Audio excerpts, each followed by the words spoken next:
Este es un tema que realmente nos motiva y nos anima a apoyar todos aquellos esfuerzos que se realicen con el fin de lograr cambios en las relaciones de los individuos, en los diferentes entornos y situaciones que viven. Conocemos a fondo los problemas que vive la familia actual y especialmente las de nuestro contexto. También la dificultad de acceder a servicios de familia para atender los conflictos que les ayuden a prevenir y a superar las dificultades producto sobre todo de la separación de los padres, de los esposos, que es tan frecuente en esta sociedad moderna y en este siglo. Los desafíos y las resistencias a aprender nuevos enfoques en las relaciones humanas nos obliga a aceptar las rupturas y a hacerle frente a los daños que estas separaciones ocasionan para evitarles en todo lo posible el trauma, el dolor y el maltrato mutuo, tanto a los cónyuges en sí como a la prole en general. Muchas gracias por aceptar nuestra invitación y esperamos que sea no solo del mayor de su agrado, sino del mayor de las utilidades que le puedan dar a los conocimientos. Tenemos personas muy expertas acá el día de hoy en este tema y es importante que aprovechemos la venida de ellos. Muchas gracias. A continuación, el director de la Escuela de Derecho, el licenciado Jorge León Vargas, va a hacer la presentación de los señores expositores. Gracias.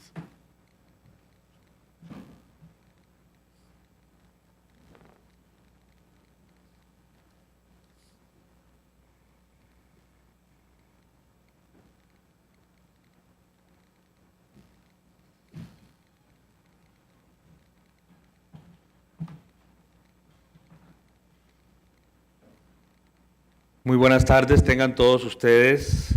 Sean muy bienvenidos a esta excelente actividad académica. Un gran saludo también a los miembros del panel principal. Mi nombre es Jorge León, director de la Escuela de Derecho, y muy honrado de participar en la misma. Quiero hacer la presentación inicial del primer expositor en esta segunda jornada internacional de Derecho Familiar y Equidad de Género, en la cual pues la Universidad Latina ha sido honrada en participar en esta ocasión. Un saludo muy cordial también a doña Rosa, directora de Trabajo Social. Quiero presentar al licenciado Arcelio Hernández Mucio. Don Arcelio es asociado en Artes por el Long Beach City College, licenciado en Derecho por la Universidad Internacional de las Américas. Su tesis de licenciatura fue publicada por la editorial Universidad de Costa Rica como el libro Hacia una nueva cultura de seguridad vial. Ha sido profesor universitario en la Universidad Internacional de las Américas y en la Universidad de San José. Ha publicado varios artículos científicos en la revista judicial sobre temas administrativos y de derecho de los alimentos y de la familia. Es abogado y notario público desde el año 2000. Es presidente de la Asociación Comunidad Igualdad de Derechos para los Padres. Es miembro mayor de la Federación Interamericana de Abogados. Es miembro de la Asociación Nacional de Traductores e Intérpretes Oficiales, perito judicial con más de 18 años de experiencia. y es el presidente del comité organizador de esta segunda Jornada Internacional de Derecho Familiar y Equidad de Género. Tema, motivación de equidad de género. Yo quisiera pedirles, por favor, que lo recibamos con un caluroso aplauso.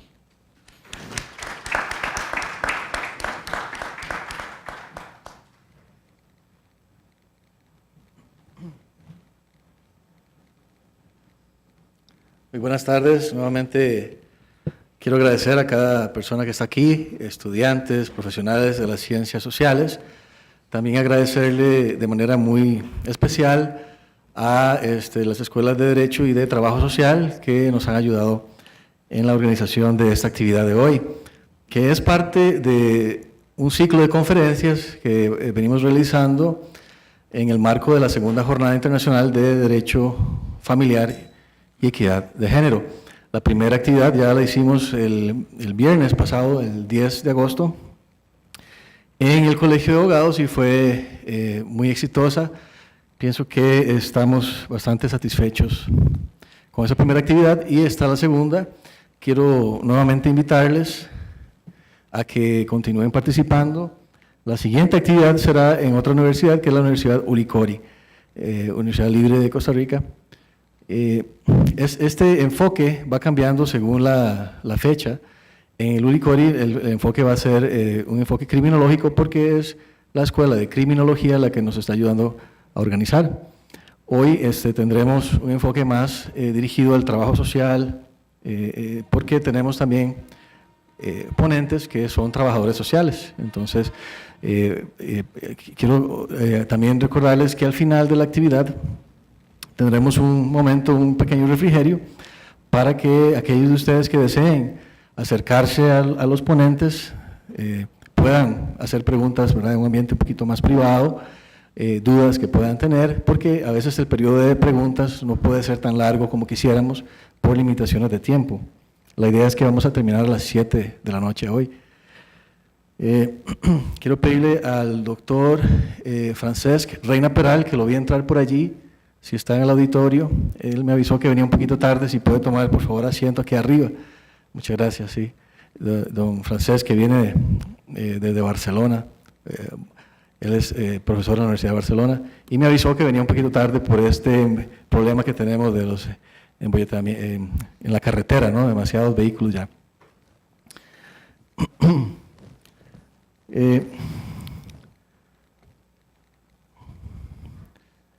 Creo que el que ustedes estén acá es una manifestación de que hay personas como usted, que tenemos una verdadera preocupación por la situación que se vive en Costa Rica y que tenemos una especial vocación por la profesión que ejercemos o que estamos estudiando, en el caso de los estudiantes. Y son muy importantes esas actividades en las universidades porque aquí es donde se está dando la formación de los futuros profesionales. Aquí vamos a ver si está mi presentación acá.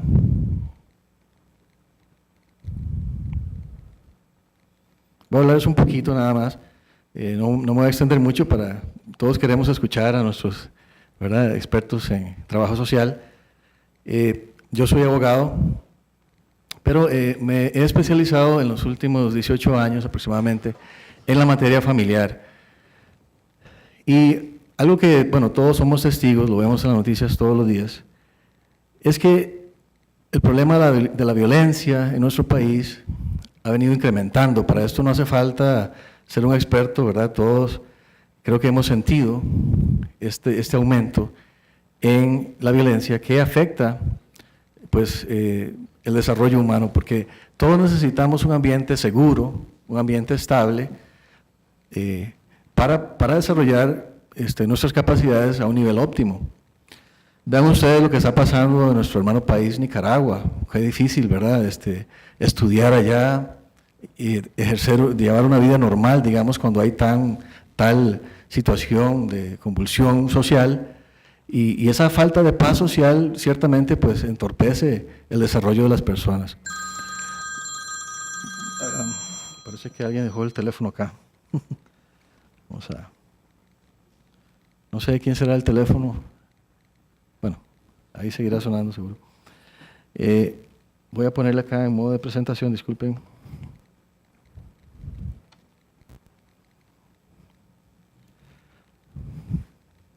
A ver si. Muy bien. Como ustedes pueden ver, como les adelantaba, los medios nos informan de que Costa Rica registra niveles de violencia que nunca antes se habían visto. Y lastimosamente, este indicador del nivel de violencia de una sociedad, como lo son los homicidios dolosos, ha venido rompiendo todos los récords históricos de nuestro país. Vemos que en el 2017 se registraron 603 homicidios dolosos, ya en el 2016 habíamos llegado a un número también alto de 575 homicidios. La tasa de homicidios dolosos, cuando supera cierto nivel, es considerado por la Organización Mundial de la Salud como una epidemia, cuando hay más de 10 homicidios por cada 100.000 habitantes. Eso es un medidor, si se quiere, del nivel de violencia en una sociedad. En esta tabla vemos cómo de 1995 al año 2003, la tasa de homicidios dolosos por cada 100.000 habitantes viene subiendo, pero digamos, en esos 8 años, lo que crece es como una persona por cada 100.000, ¿verdad? De 5.4 hasta 2003, vemos que sube, pero no de manera tan dramática como vamos a ver más adelante. Si lo comparamos, en el año 2000, España tenía 1.2, vean ustedes Noruega con 1.4. Si bajamos a países de nuestra región y de Sudamérica, para esta época hay que tomar en consideración algunos aspectos, ¿verdad? Colombia, por ejemplo, ven ustedes que tiene una tasa altísima, 70.6, ¿verdad? Algo realmente espantoso, pero hay que recordar el contexto tan convulso, ¿verdad?, que tiene Colombia, con el narcotráfico, las guerrillas, el terrorismo que se daba. El Salvador, que es muy cercano, también altísimo, ¿verdad? Y esto afecta la calidad de vida de las personas, porque las personas necesitamos cierto grado de seguridad, pues como decía al principio, para un desarrollo óptimo de nuestras capacidades. En esta tabla vemos también cómo los suicidios, también entre hombres y mujeres, pues vienen en ascenso, ¿verdad? Hay picos ahí. ¿Por qué incluyo el homicidio? Porque el homicidio también es una manifestación de violencia, digamos, a nivel personal, es autoinfligirse una herida mortal o volarse los sesos o algo así, que es un acto de violencia realmente. Y es porque yo quisiera que ustedes consideraran un momento que la violencia se puede expresar a nivel personal, a nivel familiar y a nivel social. Y yo creo que va en ese orden, ¿verdad? Y si queremos atacar el problema de la violencia y crear mayor seguridad ciudadana y seguridad humana y desarrollo, creo que tenemos que preguntarnos qué está pasando a nivel individual de cada uno de nosotros y de las personas que conformamos la sociedad, qué está pasando a nivel familiar y qué está pasando a nivel social, pero creo que va en ese orden.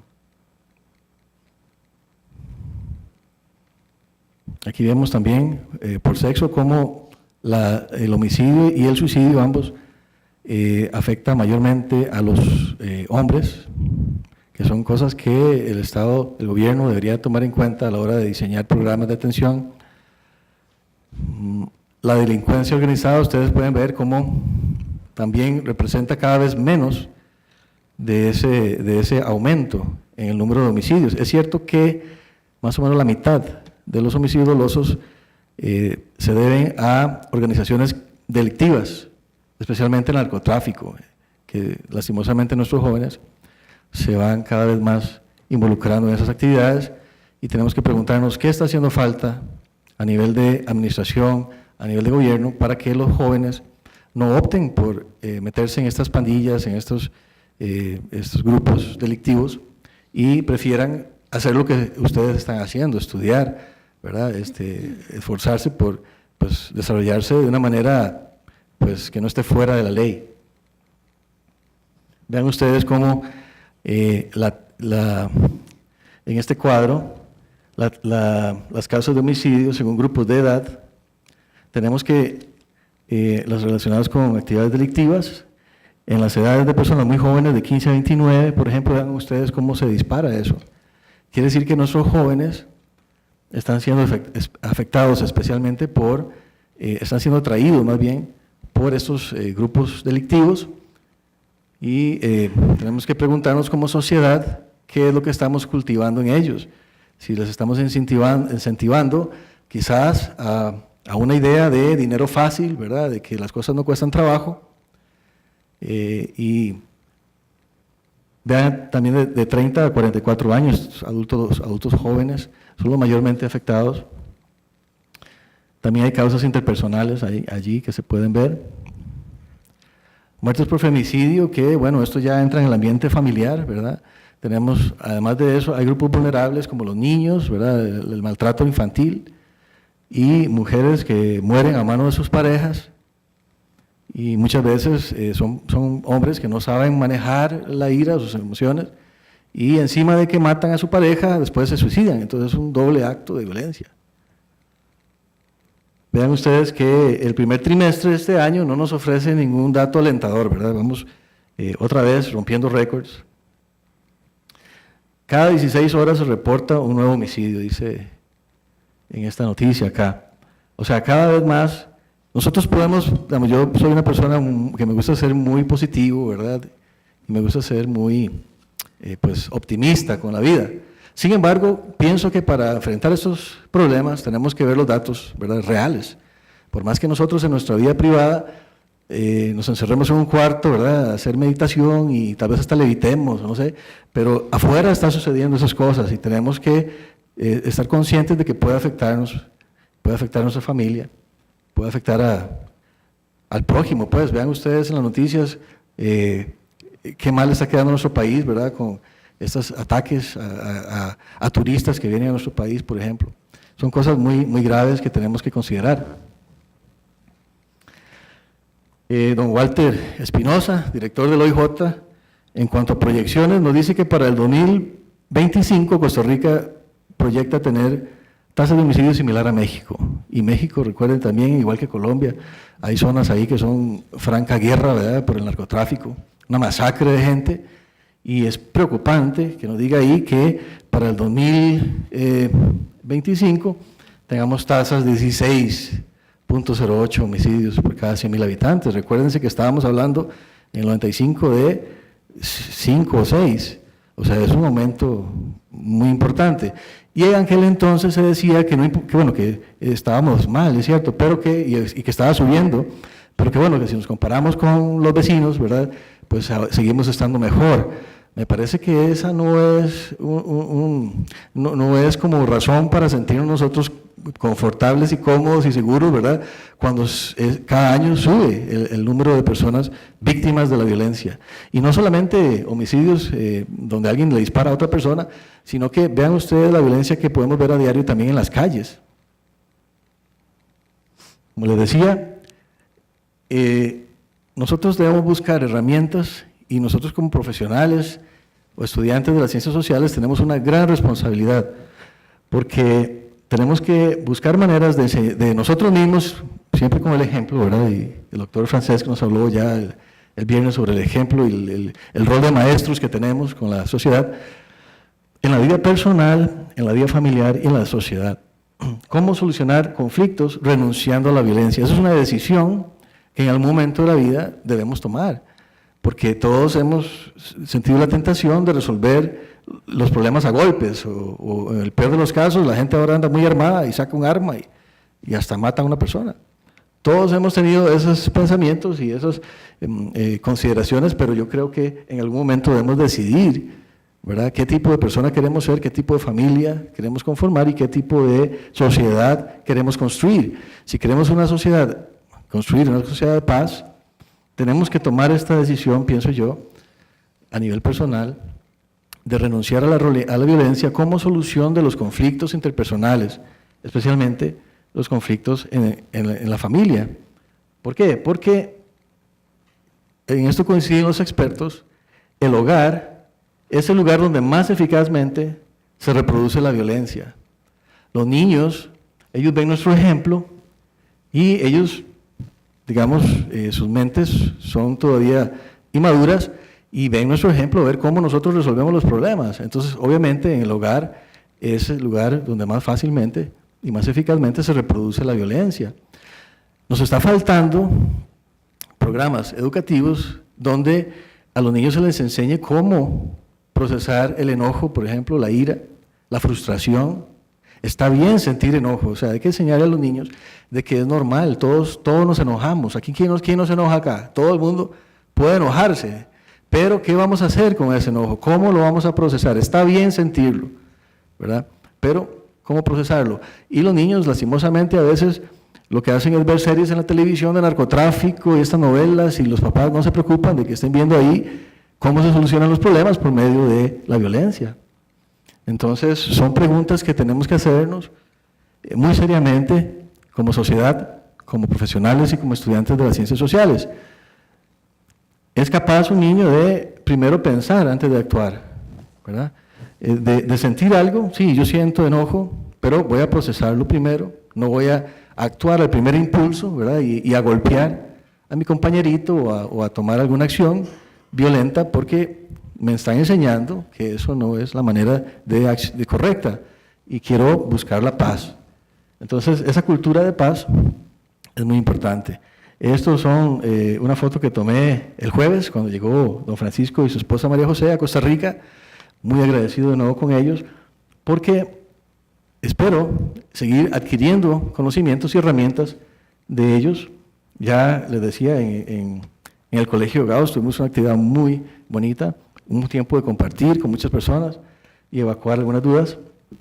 Y aquí en esta segunda actividad, nuevamente les quiero agradecer por estar acá, reiterarles la invitación a participar en las demás conferencias que tenemos y aprovechar al máximo la presencia acá de nuestros invitados, tanto nacionales como extranjeros, para pues, expandir nuestros conocimientos, adquirir herramientas para la solución pacífica de los conflictos. Muchas gracias.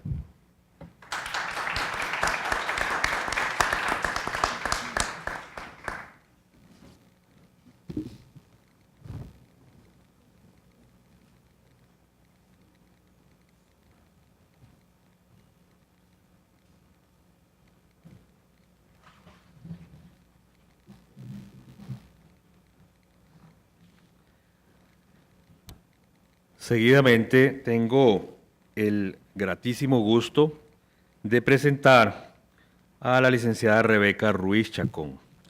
Ella es licenciada en Trabajo Social de la Universidad de Costa Rica, con 25 años de experiencia en la atención de la problemática social de pacientes con padecimiento mental. Amplia experiencia en la atención terapéutica con familias. Ha escrito múltiples artículos sobre alienación parental. Miembro de ANASAP. El tema de su exposición es la alienación parental y la posición de la OMS al respecto. Quisiera también recibirla con un gran aplauso, por favor.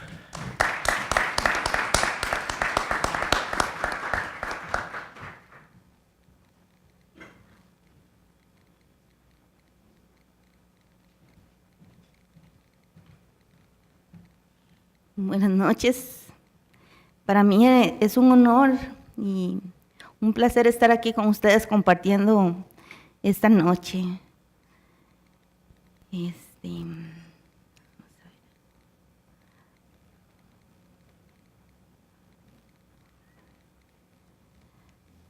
Sí, yo les voy a hablar sobre el impacto de la incorporación de la alienación parental al CIE 11.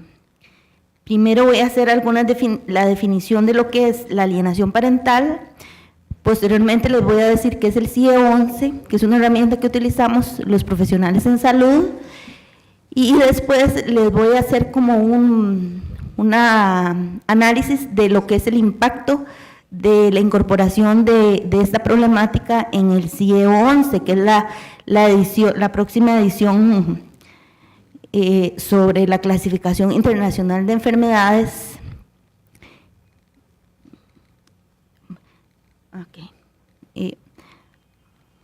Entonces, la alienación parental fue definida por primera vez en 1985 por un psiquiatra estadounidense que se llamaba Richard Gardner. Y él la define, esta es la primera definición que se da de alienación parental, como un trastorno caracterizado por el conjunto de síntomas que resultan del proceso por el cual un progenitor transforma la conciencia de sus hijos mediante distintas estrategias con el objeto de impedir, obstaculizar o destruir sus vínculos con el otro progenitor. Acá podemos ver que él en ese entonces, en la primera definición, se da como un trastorno, ¿verdad? Y como un conjunto de síntomas. Este conjunto de síntomas ya se empiezan a ver donde el niño es manipulado por uno de sus padres para desaparecer física y afectivamente de la vida del otro de sus padres. Esto se da en conflictos de divorcio, separaciones. Y estas estrategias son la mayoría denuncias falsas, porque lamentablemente con el sistema judicial se logra ganar tiempo que para un niño, digamos 5 años, un niño de 10 años es la mitad de su vida. Entonces, tiempo que logran el padre alienador para desprestigiar al otro padre y para lograr una campaña de denigración. Esta es una definición que me encantó, que es de un psicólogo forense español, que dice que en los casos de alienación severa, el comportamiento del alienador recalcitrante se basa en no obedecer las sentencias judiciales, en no tener conciencia del daño hacia el propio hijo, en reclutar en el entorno amigos, familiares contra la parte alienada y en plantear una campaña judicial con falsas alegaciones. Entonces, la única terapia acreditada es separar al menor del progenitor alienador, exactamente igual que sería en el caso de una secta destructiva y peligrosa. Yo creo que aquí está clarísimo. O sea, el clan alienador, que casi siempre está compuesto por una expareja y también a veces abuelos, tíos que también participan en este proceso de alienación, es casi tan peligroso como una secta destructiva y peligrosa. Vea qué grave es esta problemática. Estos son algunos datos de estudios de hijos que conservan el contacto con uno de sus padres en comparación con los hijos que crecen sin contacto y relación con su padre o madre. Entonces son 5 veces más propensos a cometer suicidio, 32 veces más propensos de irse de casa, 20 veces más propensos a tener desórdenes de conducta, 14 veces más propensos a cometer actos de precocidad y abuso sexual, 9 veces más propensos a abandonar los estudios, 10 veces más propensos a abusar de sustancias químicas y drogas y 20 veces más propensos de acabar en prisión. O sea, si esta situación no se visualizaba y no se empezaba a actuar, íbamos a tener una sociedad enferma y vamos a tener mucho trabajo los futuros trabajadores sociales, ¿verdad? Bueno, eso nos cae bien, pero la sociedad, necesitamos una sociedad sana, una sociedad productiva, porque si esta situación no se visualiza y no se empieza a atacar, vamos a tener una sociedad enferma, y una sociedad enferma va a ser una sociedad que no va a ser productiva. Ahora les voy a hablar sobre lo que es el CIE 10, porque tal vez algunos no han escuchado esta palabra o no saben qué es lo que significa. Bueno, es una herramienta de la Organización Mundial de la Salud. Para mí esto es algo muy común porque es con lo que yo uso, es una herramienta de trabajo mía. Yo trabajo en el Hospital Nacional Psiquiátrico. Entonces, es algo que es muy familiar porque yo todos los días utilizo el CIE 10, que es el que está actualmente. El objetivo de esta herramienta es hacer un registro, un análisis y una interpretación y comparación de datos de mortalidad y morbilidad, o sea, de las causas de muerte y de las causas que enferman a las sociedades. Y con estos datos se pueden comparar diferentes países o áreas en diferentes épocas. Es un sistema universal que permite la producción de estadísticas sobre mortalidad y morbilidad, los cuales son comparables en tiempo entre regiones de un país y entre distintos países. El CIE-10 se compone de números y letras, es alfanumérico y se utiliza para hacer estadísticas. La Organización Mundial de la Salud incluyó la alienación parental dentro del código QE 52.0, que se va a denominar como problemas de relación cuidador-niño. En el capítulo 24, que se definen factores que influyen en el estado de salud o contacto con los servicios de salud. Se refieren a circunstancias o problemas que influyen en el estado de salud. O sea, son circunstancias o problemas que van a influir en el estado de salud del niño. No es en sí una enfermedad o como una patología, pero sí es patogénica, o sea, sí produce enfermedad, porque un niño que está alejado de sus hijos, un niño que está alejado de uno de sus padres, obviamente va a tener problemas de ansiedad, va a tener depresión, va a preguntar qué pasó con mi papá, qué pasó con mi mamá, más si es un papá o una mamá que ha sido buena, que ha estado constantemente preocupados por ellos, ¿verdad? Entonces obviamente va a presentar sintomatología. Después de 10 años y el análisis de más de 10.000 propuestas de revisión de equipos internacionales de investigadores de todas las áreas de la medicina y salud mental, el 18 de junio del 2018, o sea, esto es reciente, hace unos meses atrás, la Organización Mundial de la Salud incluyó la alienación parental en la nueva CIE. Esta versión se presentará en la Asamblea Mundial de la Salud de mayo del 2019 y entra en vigor en enero del 2022. Ahora sí les voy a hablar un poco de lo que es el impacto de la incorporación de la alienación parental en la clasificación internacional de enfermedades. Bueno, como primer aspecto ya se podrán realizar perfiles epidemiológicos sobre la problemática, o sea, en realidad ya para que la Organización Mundial de la Salud la incluyera en la clasificación internacional de enfermedades, ya se puede hablar de que es una epidemia, o sea, de que es una situación que está sucediendo en nuestra sociedad muy frecuentemente.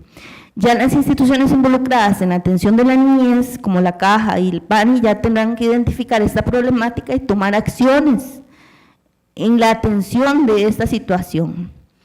Y también se podrán elaborar protocolos de atención. Se va a evidenciar más la problemática, se podrán tomar acciones preventivas y también obviamente se van a ahorrar en recursos, o sea, es mejor prevenir que curar, ¿verdad? Ya ustedes saben eso, porque el daño que se genera a largo plazo es inmesurable. La incorporación de la alienación parental en el CIE-11 es un logro para todos los que estamos a favor de que se respete un derecho humano fundamental, que es el derecho a la familia, ¿verdad? El derecho a tener una familia a los niños a pesar de que los padres estén separados, porque en realidad son los papás los que se separan, los hijos no, ¿verdad? Y han quedado muchos hijos huérfanos de padres vivos. Esto es lo que sucede con estas situaciones de alienación parental. Es para mí, mi criterio, un maltrato infantil, ¿verdad? Y con todas sus repercusiones en lo que es la salud física y mental de los menores, y el padre o la madre que lo hace es un maltratador. Si los juzgados de familia no toman conciencia y no logran poner su energía en resolver rápidamente estos casos, estarían en contra de la construcción de la paz social, obviamente, porque entre más duren un conflicto, Detrás de cada expediente judicial hay personas, son seres humanos sufriendo, y sobre todo niños, ¿verdad?, que han sido separados lamentablemente, injustificadamente, de un padre o madre que los ama y que los necesita. Estarían estimulando el conflicto y el deterioro de la familia y contribuyendo a formar una sociedad enferma, poco productiva, que cada vez va a confiar menos en la justicia, que es lo que está sucediendo ahora, ¿verdad? Casi no confiamos mucho en nuestro sistema judicial, está en una crisis y poniendo en riesgo la estabilidad social y la democracia. Urge juzgados de familia más humanos y sensibilizados con esta problemática, donde se aplique el principio de justicia pronta y cumplida, y se pueda visualizar cómo esta patología puede conllevar al deterioro de la salud de los menores y padres, madres, abuelos, tíos, primos, víctimas de esta forma de maltrato. Los juzgados deberán considerar la presencia de la alienación parental al momento de otorgar la crianza y determinar el mejor interés para el menor, teniendo suficiente información sobre cuál de los dos padres podrá respetar la cuota de amor, afecto y contacto de vida al otro progenitor. Ahora que ha sido reconocida esta problemática, también la legislación deberá reconocer y condenar a la alienación parental en sus leyes, atendiendo el mejor interés para el menor, y las profesiones que atienden esta problemática como psicología, trabajo social y derecho deberán transmitir conocimientos y experiencias, aportando soluciones más efectivas contra este flagelo que está enfermando nuestra sociedad actual y que es aún peor, está enfermando el futuro de nuestra sociedad, que son nuestros niños.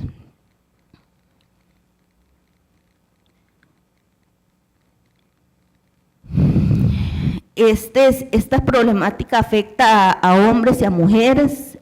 El SAP, como se ha denominado anteriormente, SAP, no es exclusivo de los padres. Hay que tener muy claro que hay madres que también sufren esta situación. Tiene un nombre de enfermedad grave y lo es. Aquí en realidad no es una enfermedad, pero acá se define así, ¿verdad? Pero ya les expliqué que está dentro de los conflictos. Aunque no afecta a ningún órgano vital del cuerpo, es capaz de dejar a hijos huérfanos de padre o madre, aunque ninguno esté muerto. Y voy a terminar con una frase que me gustó mucho, que dice así: en cada niño se deberá poner un cartel que dijera tratar con cuidado, contiene sueños. Muchas gracias.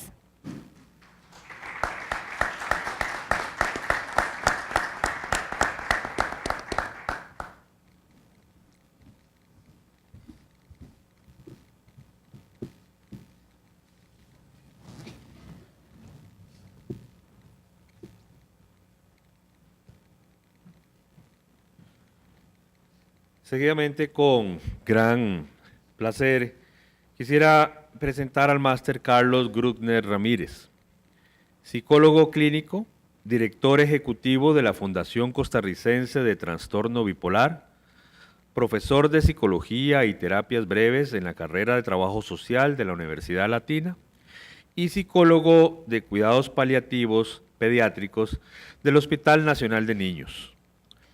Además de relator de capacitación a empresas y atenciones de pacientes en consultorio particular. El tema de su ponencia es efectos psicológicos para los niños envueltos en conflictos familiares. Por favor, un gran aplauso.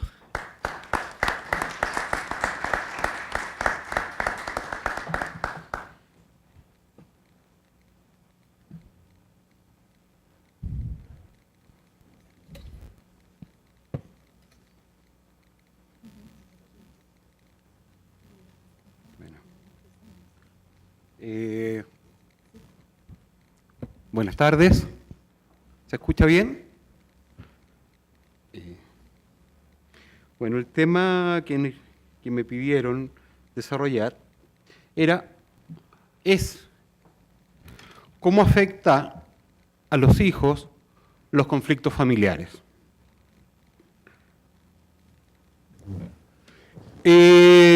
durante la jornada, durante estas presentaciones, hemos estado escuchando cómo la violencia, cómo los conflictos de pareja está afectando la niñez, está afectando a las familias, está afectando las sociedades. Y lamentablemente las consecuencias se están empezando a observar ya en estos tiempos. Ya tenemos niños que están siendo vulnerados por esta violencia, por estas legislaciones y por las tardanzas muchas veces que se dan en los procesos judiciales en el tema del divorcio. Y el mayor riesgo que veo yo como psicólogo es que todos estos conflictos los estamos observando desde nuestro punto de vista como adultos, lo que se conoce como el adultocentrismo, y nos estamos olvidando de lo más importante, que son nuestros hijos. Nuestros hijos son las principales víctimas de esto que está sucediendo en las sociedades actuales. En Costa Rica hay una estadística que dice que hay alrededor de 170.000 denuncias por violencia doméstica al año. Y decimos, wow, ¿qué está pasando en una población de 5 millones de habitantes en la que se están dando 170.000 denuncias al año por violencia doméstica? Podemos culpar al machismo, podemos culpar a la sociedad, podemos culpar a la pobreza, podemos culpar a la drogadicción, podemos encontrar muchas culpas para estas 170.000 denuncias por violencia doméstica. El tema es que de estas 170.000 denuncias por violencia doméstica, solamente un 2,5% de ellas son denuncias efectivas y juzgadas como violencia doméstica. Por lo tanto, tenemos un 97,5% de 170.000 denuncias que se sobreseen o simplemente se declaran no al lugar. Otro dato importante que tenemos acá en Costa Rica, que 1 de cada 2 matrimonios termina en divorcio. 1 de cada 2 matrimonios termina en divorcio. El 50% de los matrimonios termina en divorcio. Y otro dato es que la gran mayoría de estas 170.000 denuncias por violencia doméstica se dan luego de la separación. ¿Qué me dice eso?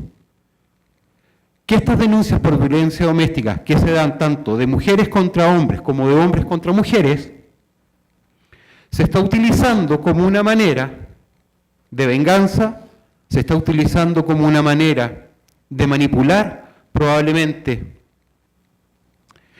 las relaciones vínculo-parentales, y nuevamente, ¿quiénes son los perjudicados? Nuestros hijos. En Costa Rica, el promedio para que un tribunal de familia resuelva una denuncia es 1 año. ¿Y a qué me refiero con que resuelva? A que las medidas cautelares en una denuncia por violencia se fijan por 1 año y luego del año se sobresee. ¿Pero qué hicimos? Mantuvimos una familia alejada, separada de padre o de madre durante 1 año. Más todos los otros procesos judiciales, empezar con los regímenes de visita. Promedio para dar un régimen de visita puede ser fácil 2-3 años. Fijar pensiones y varias cosas que están pasando en nuestra legislación. Pero lo más importante son los hijos. Y para ello, yo les quiero mostrar este video. Dear Mom and Dad, I know that you are hurting. I'm hurting too. I feel and feed off your tension, fear, and shock. Although I am young and cannot express verbally what is happening in our lives, I am still feeling the impact. My heart is broken every time I have to give up a parent. My sense of security is lost. Please don't assume that I am resilient. Please don't assume that my life will be exactly as it was, and that I will continue to feel the same love from both of you. I am a human being just like you. My needs are just like yours. I need love, attention, nurturing, stability, consistency, affection, understanding, patience, and mostly to be wanted. When When you fight over me or put me in the middle of your argument, you are sending me the message that winning with each other is more important than my life.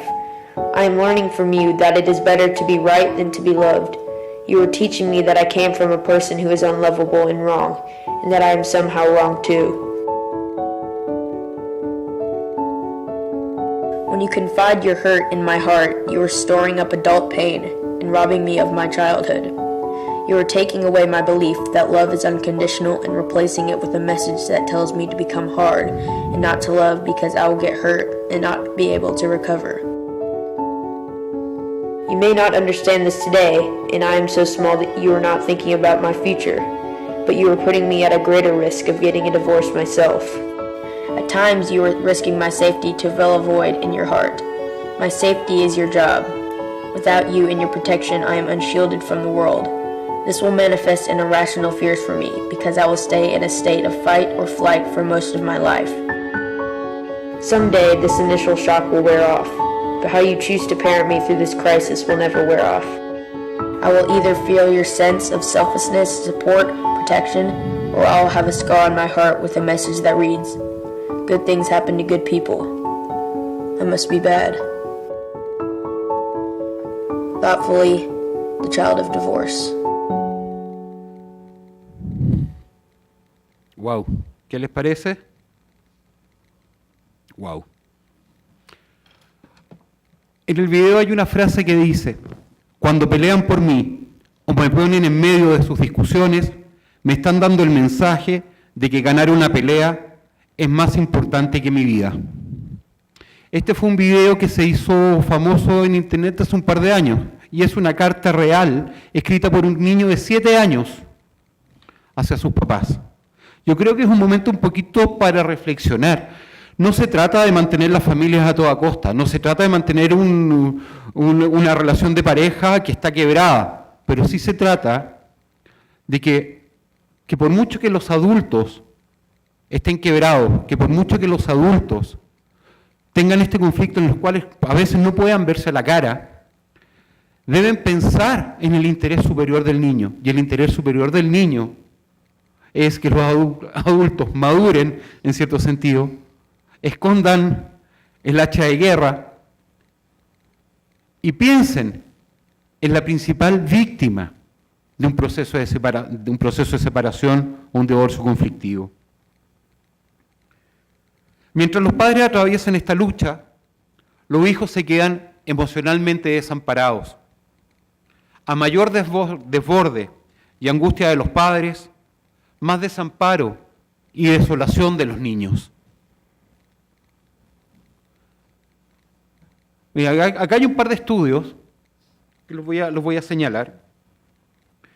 Un estudio realizado en Francia en el año 2003 dice que aquellos chicos que fueron criados por padres o madres que mantenían frecuentes peleas, resultaron más propensos a padecer, ya de adultos, problemas mentales, sufrir depresión o estar involucrados en casos de violencia conyugal o familiar. Y ahí se da lo que siempre hemos sabido, que tendemos a repetir los patrones con los cuales crecimos. Nosotros todos somos consecuencia de nuestra historia. Si nosotros venimos de familias que están descompuestas, familias donde se vio la violencia, por mucho que nosotros no creamos en la violencia frente a situaciones de estrés agudo, muchas veces se pierde el control y se termina actuando con violencia. Otro estudio que se hizo en Madrid, en la Universidad Pontificia de Comillas, con chicos de entre 8 y 12 años, donde se le presentaban imágenes en los cuales aparecían una pareja conversando y una pareja discutiendo, y se les señalaba a estos niños que estas imágenes representaban a sus propios padres en distintas situaciones. El 83,4% dijo sentirse alegres cuando veía a los papás estar conversando. Pero cuando los veían las imágenes de estos adultos discutiendo, un 37% manifestó sentirse triste, un 17% preocupado, un 14% enojado, un 7,5% asustado, entre otras respuestas. Como psicólogo, permanentemente yo veo a los niños cómo ellos tratan de entender el mundo adulto desde sus propias perspectivas, desde su propio pequeño mundo. Los chicos están desarrollando su identidad, están desarrollando su personalidad. Y si nosotros les estamos enseñando que esta es la manera correcta de solucionar los conflictos, ¿cuál va a ser el aprendizaje? Es otra reflexión. Otra autora, esta es una autora argentina, Eva Rottenberg, en el libro Parentalidades, plantea: los adultos deberían tomar conciencia de los efectos que tienen sus decisiones en la estructura psíquica de sus hijos. Padres, sépanlo. El divorcio tiene consecuencias, y aquellos que lo hacen pacíficamente generan una mayor posibilidad de que los hijos puedan elaborar de buena manera esta situación. Si el divorcio no se puede evitar, que traten de no cargar a los hijos, los que al verse tironeados entre los conflictos de sus padres, les van a causar un daño psíquico muy importante. Otra autora: a menudo los chicos en los procesos de divorcio, cuando se llevan mal, cuando hay conflictos, cuando no hay entendimiento, a menudo los chicos están tristes, distantes y esquivos, aunque les vaya bien en la escuela. Los síntomas incluyen mal humor, enojo y peleas. No necesariamente bajan el rendimiento, pero de alguna manera tienen que manifestar esa preocupación o esa emocionalidad que les genera el ver este mundo adulto en conflicto. No solo las peleas tienen consecuencias, también la falta de colaboración en relación con el otro padre. Esto se da muchísimo en los procesos de divorcio. Yo les puedo asegurar que todos ustedes más de alguna vez han escuchado estos papás que se alejan, que no dan ni un solo centavo por los hijos, estos papitos corazón, como se dice en mi país, yo soy chileno para los que no saben, o estas mamás que simplemente impiden el contacto utilizando todos estos resquicios legales para mantener al otro progenitor alejado. Con frecuencia escuchamos decir un padre indignado al que su ex le obstruye las visitas a sus hijos: el tengo derecho a verlos. ¿Se les hace conocido? No es frecuente escuchar y pensar en los términos inversos: el derecho que tienen los niños a mantener el contacto con sus padres. Y en eso tenemos que pensar.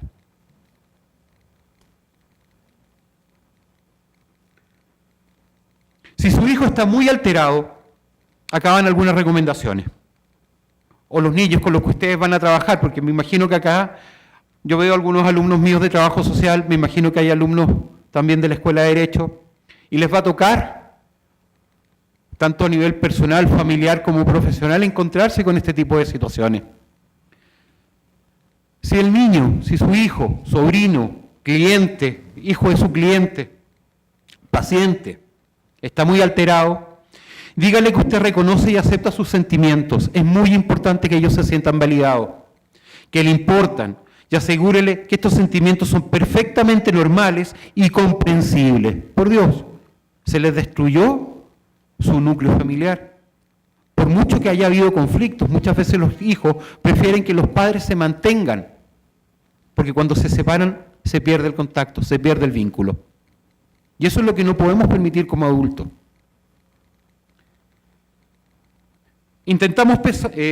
Puedo intentar decirle: sé que esto te molesta. Intentemos pensar en algo que te haga sentir mejor. Ambos te queremos mucho. Eso es muy importante. Que el chico sepa, los niños sepan, que a pesar de que los papás no van a estar juntos, ambos papás los quieren. Y que la separación no es por culpa del niño, es por culpa de los adultos. Los adultos son los que se casan, los adultos son los que se separan. No todos los niños reaccionan de forma inmediata. Hagan saber a su hijo que eso también es normal. Y dígale que habrá otros momentos para hablar sobre el tema cuando él esté preparado. Algunos niños tratan de complacer a sus padres, actuando como si no pasara nada. O intentan inhibir cualquier sentimiento negativo, afirmando que no están enfadados ni tristes por la noticia. A veces el estrés se manifiesta de otras formas, en los estudios, con los amigos, en los cambios de apetito, en las formas de comportarse o incluso hasta en los patrones de sueño. Independientemente de lo que su hijo exprese, como miedo, preocupación o alivio ante la noticia de la separación y el divorcio, él querrá saber cómo va a cambiar su vida cotidiana a partir de ese momento. Y tienen que estar preparados para contestar estas preguntas. ¿Con quién voy a vivir? Ese es un tema. Los adultos no se ponen de acuerdo. Imagínense lo que pasa por la cabecita de este hijo. ¿Dónde ir al colegio? ¿Me cambiarán de colegio? ¿Me van a llevar lejos? ¿Me voy a quedar acá con mis amigos? ¿Tendré que cambiarme de casa? ¿Dónde vivirá cada uno de mis padres? Yo me quedo en casa con mamá y mi papá, ¿dónde va a estar? ¿Cómo será la casa de mi papá? ¿Tendrá un cuarto para mí? ¿Dónde pasaré las vacaciones y los días de fiesta? Eso es un tema a resolver en los regímenes de visita. Eso es algo que en los procesos ustedes tienen que ayudar a que se resuelvan. Porque si no se resuelven y no quedan estipulados, muchas veces se va a generar el conflicto, porque viene el día del padre, viene el día de la madre, y simplemente, no, el niño no quiere ir contigo. Cuando una mamá o un papá que tiene la custodia de un hijo me dice, es que él no quiere ir con el papá, yo le pregunto, ¿y usted qué hace? No lo mando. Y cuando su hijo le dice, es que él no quiere ir al colegio, ¿usted qué hace? No lo mando. ¿Y cuál es la diferencia? También para reflexionar. ¿Podré yo seguir yendo de campamento este verano? ¿Podré seguir practicando mis actividades favoritas? Son todos esos miedos que ustedes como adultos tienen que aprender a responder. Ser sincero con un hijo no siempre es fácil cuando no se tienen todas las respuestas, o cuando el niño le asusta la situación o se siente culpable de lo que está ocurriendo. Lo más correcto es decirles lo que necesitan saber cuando lo preguntan. Gracias.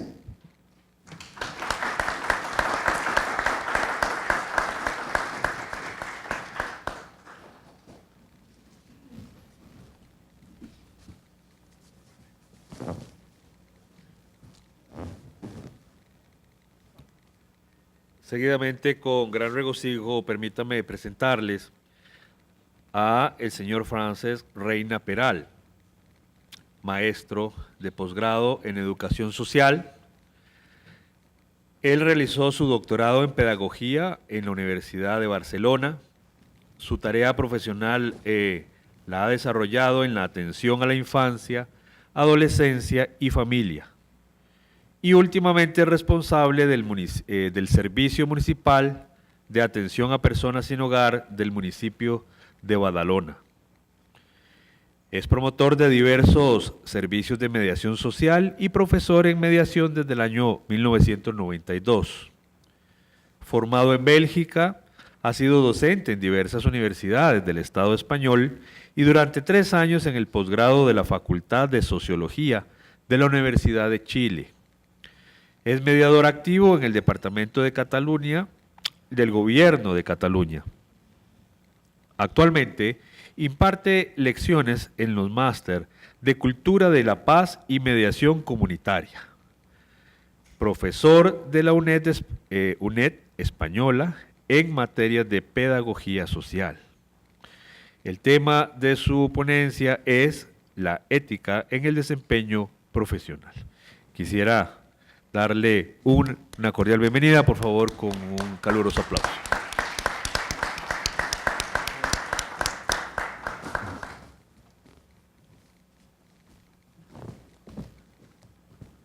Gracias por invitarme a este lindo lugar. Me ha gustado, me gusta mucho cómo se va desarrollando estas charlas, puesto que estamos tocando el tema infantil desde diferentes, y el tema adulto, claro, desde diferentes ángulos. De eso es de lo que yo creo que se trata. Voy a irles vertiendo algunas ideas que están trabajadas y pensadas en mi país, en absoluto en el suyo, dado que yo no desconozco su cultura y sus tradiciones y sus formas de hacer. Pido entonces disculpas si en algún momento puedo molestar a alguien y, repito, me voy a basar en lo que yo conozco y en lo que sé, que es son las fuentes donde yo vivo, donde yo ejerzo. Hay un tema que pienso que es interesante empezar con él, y es que efectivamente cuando trabajamos, cuando reflexionamos, lo hacemos a partir de determinados pilares. El teórico, el técnico, posiblemente los resultados de nuestra reflexión, de la intervención, de la acción. Hay un elemento interesante que quiero hacerles, llamarles la atención, que es el de las miradas. Este aspecto creo que es novedoso y que vale la pena tenerlo en cuenta. La antropología ha dejado bastante carga teórica sobre este tema. Decía Maslow, Abraham, ustedes si están en trabajo social lo conocen, dado que él es el que nos presentó la pirámide de las necesidades básicas, ¿verdad? Decía Maslow que lo peor que nos puede pasar a una profesión es verlo todo desde esa perspectiva, desde la profesión que estamos ejerciendo. Él hablaba de la teoría del martillo para decir que si solamente tenemos un martillo para elaborar las soluciones, siempre, para solucionar las cosas, siempre vamos a pedir un clavo. Esto es importante porque, de alguna forma, el término miradas no va tan dirigido a que haya una pugna, aunque desgraciadamente existe, pugnas entre miradas diferentes, sino la idea de que para solucionar los graves problemas que ocurren en el mundo y que Arcelio pues, los presentaba crudamente en sus diapositivas, nos necesitamos a muchas de las profesiones que estamos laborando en el terreno social, en el terreno de las ciencias jurídicas. Esto es muy importante. Cuando en Europa, hacia los años 60, se iniciaron de manera modesta los primeros discursos sobre la probation,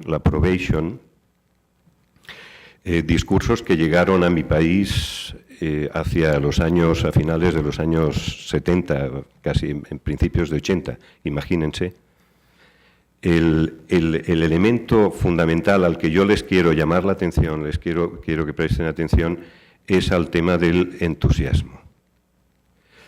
El estilo de trabajo está muy por encima, nuestro estilo de trabajo está muy por encima de los aspectos técnicos y teóricos de los cuales nos hayamos apropiado. Y el estilo de los trabajadores, trabajadoras sociales y de otros operadores y agentes de lo social necesita impregnarse de entusiasmo. El entusiasmo no es una cuestión baladí. También en el entusiasmo hemos de trabajar. El gran maestro Johann Galtung decía que no es lo mismo trabajar la no violencia que trabajar la paz. No es lo mismo. La ausencia de guerras es un tema interesante, pero eso no quiere decir la paz. Para hacer paz hay que trabajar para la paz. No sé si me explico, pero la idea sería, y es, de que las educaciones que nosotros, nuestros colectivos profesionales, deben de dar y aproximar de manera intencional a la ciudadanía de Costa Rica y de todo el mundo son lecciones y habilidades y formaciones para la paz, no para la ausencia de violencia. Esto no lo digo yo, lo dice Galtung. Por otra parte, el gran John Lederach, que es uno de los grandes maestros de la mediación en nuestro mundo, nos dice, y tiene mucho que ver con lo que digo anteriormente, nos dice que para alcanzar una transformación real de la realidad, necesitamos unas grandes dosis de creatividad. Esto es algo que vale mucho la pena entender.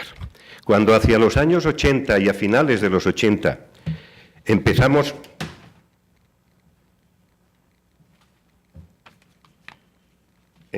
en mi país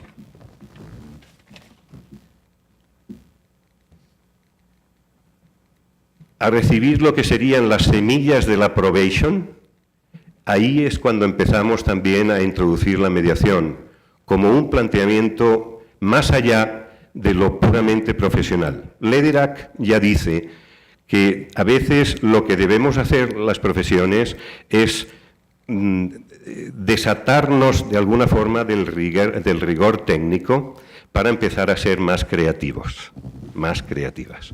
Y esto era un tema muy interesante, puesto que para poder llegar a hacer mediaciones en situaciones de violencia extrema, para poder trabajar mediaciones familiares en situaciones de divorcio, en situaciones de maltrato, para poder trabajar estas situaciones tan complicadas, tan complejas, es muy necesario ser creativos.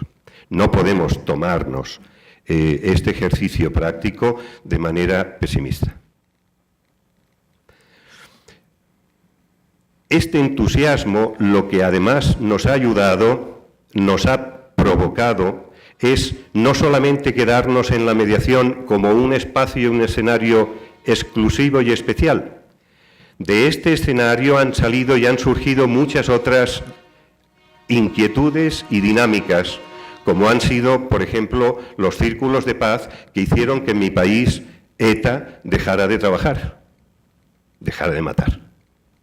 O los círculos de paz que están haciendo que en Palestina israelíes y palestinos estén trabajando juntos porque tienen algo en común, es las muertes, que ya están bastante hartas las familias de tenerlas. Estos artefactos, si no se hacen desde la perspectiva creativa y entusiasta, no se van a hacer.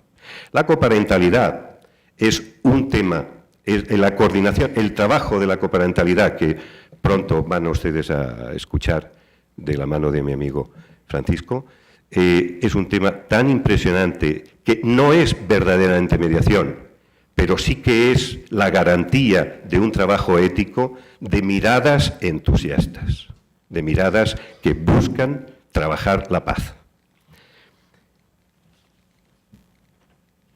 La ética de las buenas prácticas, la ética profesional, pasa en estos momentos por fijarnos, yo creo, en un aspecto concreto, que es los derechos de tercera y cuarta generación. Son derechos, concretamente uno es en el que me voy a fijar, y es sobre todo que las personas merecen tener a su lado profesionales que hagan bien su tarea.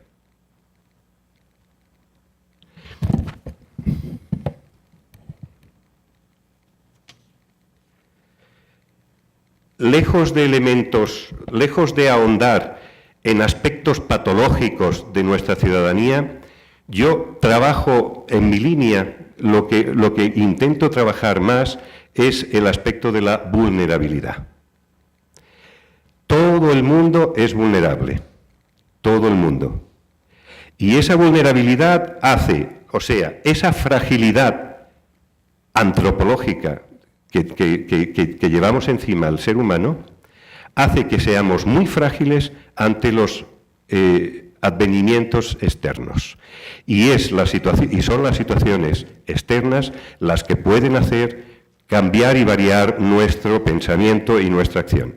Esto es algo que a mí me da cierta entereza para seguir hablando ya no de unos padres que deben de ser responsables, de una escuela de maestros y maestras que deben de educar a las niñas y a los niños, sino que me da coraje a hablar de una sociedad que ha de educar y que para hacerlo debe de prepararse. ¿Y quién mejor en una primera instancia que las instituciones y que los colegios o las profesiones? Estas son unas de los grupos sociales más poderosos que tienen en sus manos la posibilidad de dar cambios reales a las situaciones.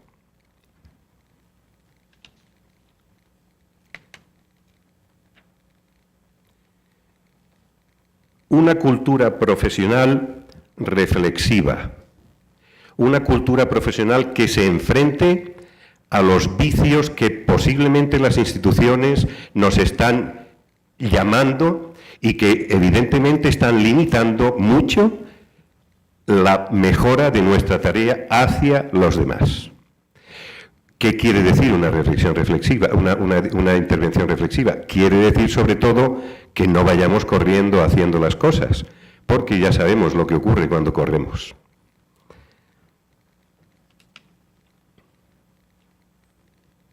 En las metodologías de deliberación, que son y forman parte del trabajo de la ética aplicada, de la ética profesional, es muy importante tener en cuenta lo que Rawls le llamaba el velo de la ignorancia. Es un buen ejercicio de autocontrol para aquellas personas que estamos, aquellos profesionales que estamos trabajando ayudando a otras personas. Se trata de ponernos en la piel de una mamá, pero también de un papá, de un niño, de una niña, de los vecinos, de las vecinas, del maestro, de la maestra. Se trata de decir, empiezo de cero para hacerme un poco de cargo de lo que están pensando las demás personas. Ese ejercicio y otro tipo de metodologías son muy importantes para finalmente llegar a una conclusión. Y es posiblemente decir, a lo mejor no hemos llegado a la solución ideal, pero estoy convencido y mi conciencia queda muy tranquila de que he intentado todo lo posible y que lo que he trabajado ha sido el menor daño posible. Este es un planteamiento de conciencia profesional, al menos hacer el menor daño posible. Para llegar a situaciones de estas, estamos obligadas a buscar espacios de reflexión ética entre más de una profesión. Cuando hablaba de la coparentalidad, tenemos un ejercicio de transdisciplinariedad perfecto. Estamos hablando de un escenario jurídico desde donde trabajadoras sociales, psicólogas, etcétera, están trabajando para poder hacer mejor las cosas. Ese es una buena receta, la transdisciplinariedad.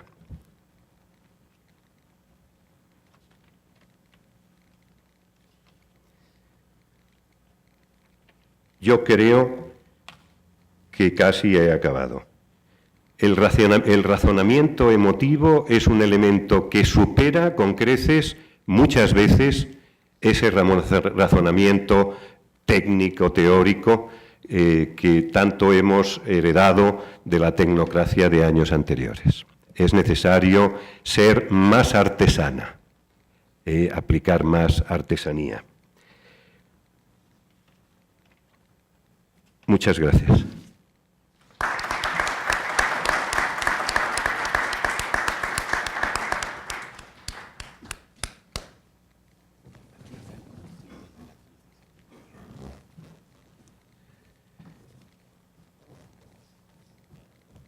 Seguidamente procedo a presentarles a el señor Francisco de Asís Serrano Castro.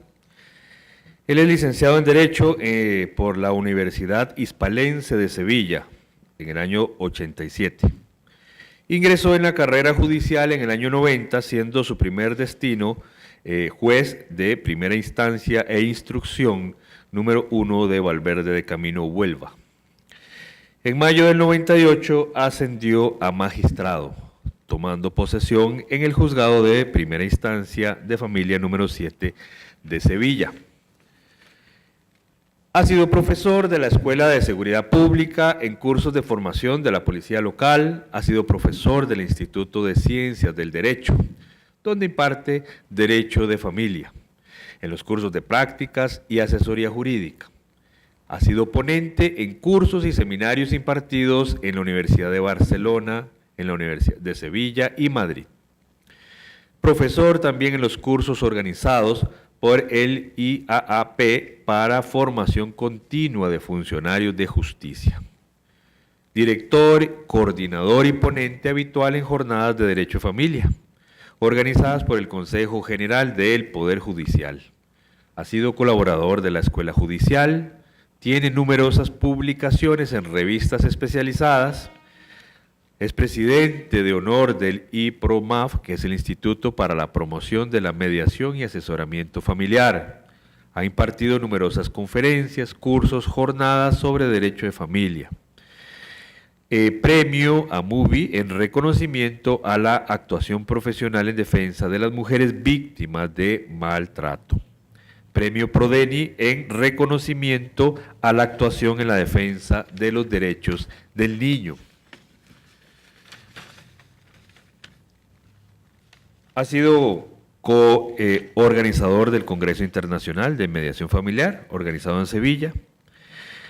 Ha realizado propuestas legislativas y obviamente tiene un sinnúmero de publicaciones. Actualmente es abogado en ejercicio desde septiembre del 2013 con despacho profesional en Sevilla.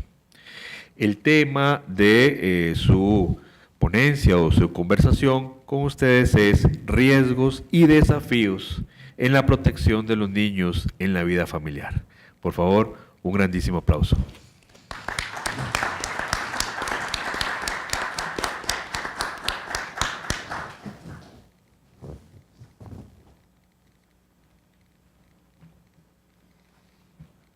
Buenas tardes.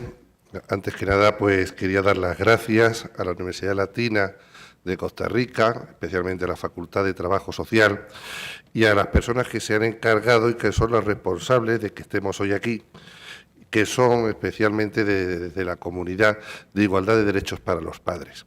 Dos personas especialmente a las que se lo agradezco, que son pues el licenciado don Arcelio Hernández y también la persona que nos acoge, mi querida amiga Rebeca Ruiz Chacón. Hoy venimos a hablar de riesgos y desafíos en lo que es la vida familiar, que para mí, yo soy magistrado en excedencia, he sido juez de familia durante muchos años, soy también fiscal en excedencia. Yo cuando empecé en la Facultad de Derecho, lo que quería era tener una vocación de servicio a la sociedad. Porque a mí lo que me llama la atención es tener vocación de justicia. Un magistrado, un juez, lo que tiene que tener, desde luego, es una vocación de servicio clara a la sociedad. Querer servir a esa justicia que muchas veces está muy denostada y tiene una mala calidad de imagen para la sociedad, porque no da realmente los resultados que la gente espera de esa justicia. Y no la da muchas veces no porque no se quiere, sino porque no se puede dar, no se puede servir ante la falta de recursos y de medios.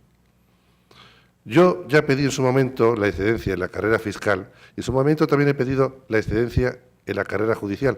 Si no fuera así, probablemente no estaría aquí. Estaría sirviendo en mi tribunal, pero no estaría sirviendo a mi conciencia. No estaría sirviendo a mi conciencia. Hoy agradezco el que realmente no esté en un tribunal, que para mí hubiera sido lo más sencillo, sirviendo a una justicia que realmente no conforma a mi conciencia, porque los jueces hemos de también tener claro, por lo menos para mí, que he de dormir muy tranquilo por las noches, porque aunque me haya equivocado, aunque me hayan engañado, he intentado hacer la justicia como yo la entiendo, que no es otra que una forma de entender la justicia desde el sentido común y desde un sentido de objetividad y de independencia. Cuando la justicia la intentan prostituir, la contaminan, se falta esa independencia, pues yo ya realmente no me siento cómodo en esa justicia, en esa vocación que yo tuve desde muy joven de ser juez, porque yo empecé la carrera de Derecho con la idea de ser juez. Y sin embargo, esa alegría que yo tenía en el año 91, esa visión romántica que yo tenía en el año 91 de la justicia, no tiene nada que ver con la justicia que ahora conozco y que desde luego no renuncio a que vuelva a ser lo que yo entiendo que tiene que ser. Porque yo especialmente creo, y a mí me gusta, lo que es el derecho de familia, que es un derecho que yo ya conozco y tengo experiencia en todo, pues no les gusta a la mayoría de la carrera judicial. No les gusta, porque es un derecho, es una justicia que da mucho trabajo, donde muchas veces, por encima incluso del imperio de la ley, está la república de los sentimientos. Aquí está muchas veces, detrás hay personas, no expedientes, niños que esperan que una persona profesional, y no solamente un juez, sino ahí meto esa tarea multidisciplinar de todas las personas que están involucradas en ese expediente, y ahí meto equipos psicosociales, meto también a trabajadores sociales, meto a abogados, meto a fiscales, meto a todo ese conjunto de personas que tienen que tomar decisiones y tienen que asumir responsabilidades para conseguir una meta que es muy clara, que ese niño sea feliz. Un niño que tiene que tener un padre y una madre. Los desafíos, por tanto, de esa vida familiar son claros, y el primer desafío está en lo que es la primera consustancial esencia de la familia.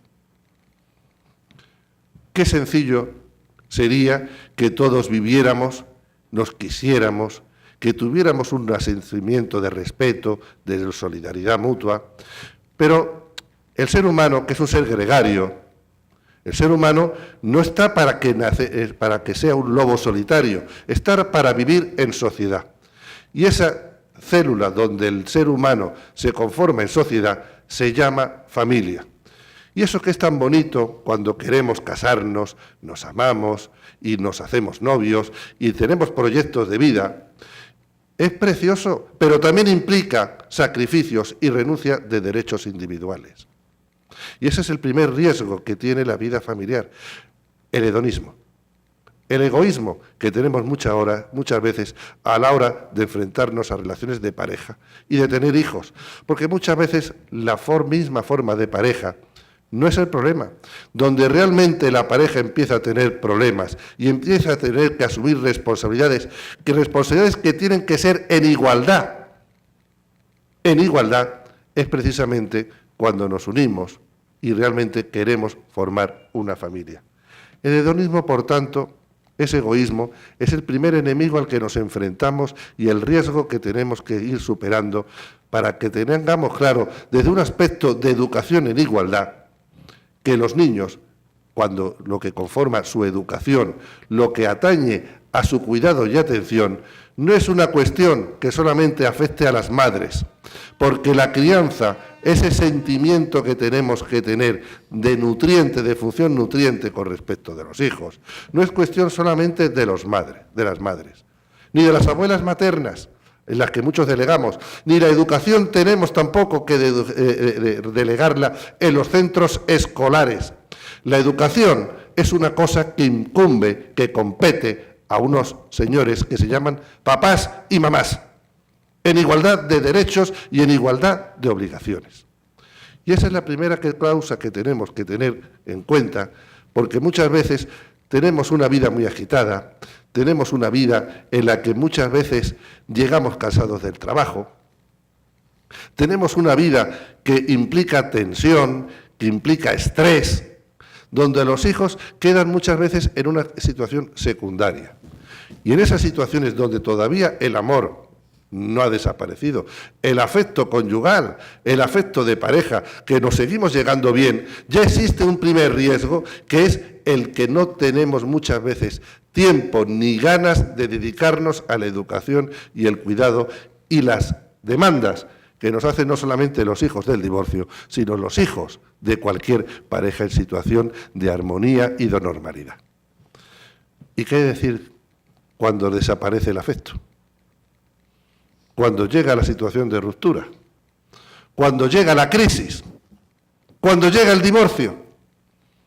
Los niños hacemos como el rey Salomón, como amenazaba el rey Salomón, que era un rey sabio, los partimos por la mitad, los repartimos. No, ahí realmente tenemos que buscar soluciones a la situación de desafecto. ¿Y cuáles son esas tensiones y esos riesgos, a esos desafíos a los que nos enfrentamos? Pues yo voy a resumirlo en 3.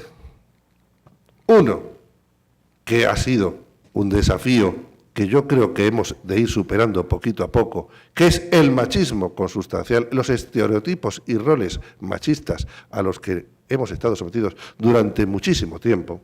Otro es la ideología de género, que nos lo han vendido como una solución y realmente es un acicate más en ese riesgo, precisamente para lo que es la tranquilidad, la felicidad de los niños que están en una situación de crisis familiar. Y la última también, la manipulación e instrumentalización que sufren muchos niños, a los que se han referido, que aquí se ha llamado síndrome de alienación parental, pero que podríamos llamarle también de muchas formas.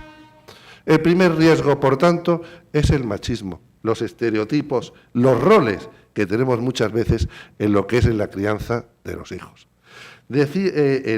Tanto el Parlamento Europeo, la legislación europea, como también la legislación española, que también tiene que ajustarse precisamente a lo que son los reglamentos y las orientaciones que dan también dentro de la Unión Europea, para todos los países de la Unión Europea, ha legislado la Ley 3/2007 de la igualdad de hombres y mujeres. Una ley que procura precisamente que exista una equiparación, que exista una compatibilidad en lo que es la aplicación de las tareas domésticas de la familia, de padres y madres, con las obligaciones laborales. Se ha intentado equilibrar esas obligaciones. Tienen que desaparecer los estereotipos. Repito, los niños no son competencia solamente de las madres. Solamente la función biológica de lo que es la lactancia es lo que en un momento dado puede limitar el que realmente los padres no nos tengamos que involucrar activamente en la crianza de los hijos, porque los padres hemos de dejar de ser los padres que yo les llamo de las P's, el padre procreador, el padre proveedor, el padre protector y después el padre pagador de pensiones. No, los padres hemos de equilibrarnos en igualdad de derechos y de obligaciones, que muchas veces nos olvidamos que aquí cuando reclamamos derechos, eso tiene otra perspectiva, otra cara de la moneda, que son las obligaciones y las responsabilidades que hemos de asumir en total igualdad. Hoy en día ya estamos en la sociedad costarricense, la española, la occidental. Otra cosa son los países, por ejemplo, islámicos, donde todavía el estereotipo machista está al orden del día. Pero en España no tiene nada que ver la sociedad del año 2018 con la de los años 50 o de los años 60. La sociedad de nuestros padres y de nuestros abuelos, donde los niños le llamaban a sus padres de usted, donde la cuestión de la crianza de los niños era una cuestión de las madres. Por eso hoy en día, si nos divorciamos, ¿por qué no nos hemos de plantear también que la custodia, que la crianza pueda ser compartida? Como una solución. ¿Por qué aquí en Costa Rica no se da nunca una custodia a un padre? ¿Es que los padres de Costa Rica no están cualificados ni preparados para cuidar a sus hijos? ¿Ni en España tampoco? Hemos de educar, por tanto, en igualdad. Porque eso realmente es lo que va a llegar a la liberación, a la superación del techo de cristal de las mujeres, cuando compartan también las mujeres la responsabilidad del cuidado de los hijos. Porque una mujer que tiene que ir a trabajar y ocuparse en exclusiva de sus hijos no puede desarrollarse ni puede empoderarse en sociedad ni profesionalmente, porque tiene que cuidarse de sus hijos. Y lo que tiene que tener es un compañero que no sea un compañero negligente, abandonado. No, es que tú como padre tienes que cambiar pañales exactamente igual que yo. Tienes que atender a tu hijo igual que yo, porque los dos estamos trabajando, porque ya no estamos en la sociedad de los años 60, donde el hombre llegaba como el príncipe o el caballero a su castillo para que le pusieran las zapatillas y le darle un beso a los niños y se acostaran. No, los dos estamos trabajando, los dos llegamos al castillo a la misma hora y los dos tenemos que asumir esas responsabilidades. Y las abuelas maternas, créanme que están tan cualificadas y tan preparadas como las abuelas paternas en esa mentalidad y en esa superación de estereotipos, que digo que tenemos que ir superando poquito a poco, porque todavía nos queda mucho estereotipo que superar. Pero luego tenemos que nos han vendido la ideología de género, el feminismo por la igualdad. Por el feminismo por la igualdad estamos todos. Todos queremos la igualdad. Porque el otro día decía que la igualdad no existe. Y si me preguntan, ¿hacen falta normas de discriminación positiva? Yo les diré que sí. Hacen falta de discriminación positiva, pero individualizando a quien tengas que proteger. Porque la ley española, en su preámbulo, dice que se considera maltrato cuando el varón considera a la mujer una persona, su compañera, a la que le merece todo el amor, a la que tendría que prestarle un complemento, ser su complemento de vida, pues considera a esa persona una persona que carece de los mínimos derechos de respeto, libertad y capacidad de decisión. Eso es la violencia que tendríamos que estar condenando y que tendría que estar dentro de esas normas de discriminación positiva. Cuando existe una situación de desigualdad, cuando existe una situación de humillación, cuando existe una situación de anulación, cuando existe una situación de discriminación individualizada. Porque ahí es cuando tenemos que proteger a esa persona, a esa madre que puede haber sufrido el maltrato también con sus hijos. A mí me dieron un premio en el año 2001 por proteger a una madre con sus hijos, aplicando el artículo 15 de la Constitución española, el derecho a la vida y a la integridad física y psíquica de esa madre y de esos niños. Cuando ni por asomo existía todavía la previsión de la normativa del año 2004 de la violencia sobre la mujer. Una violencia que tendría que ser una violencia en el ámbito doméstico, protegiendo a todas las personas. Y lo malo es que se ha partido de un concepto ideológico de que la mujer, por el hecho de ser mujer, y eso es ofensivo para vosotras mujeres, se considera que por el hecho de ser mujer es inferior al hombre siempre y en cualquier caso. Y eso es falso. Yo lo niego, me opongo. Yo soy padre de 2 hijas y quiero que mis hijas lleguen a sus metas por esfuerzo, mérito y capacidad, no por sus atributos sexuales. Eso es lo que yo quiero para mis hijas. Pues la ley considera que la mujer, por el hecho de ser mujer, es inferior al hombre y por eso necesita una norma de discriminación positiva.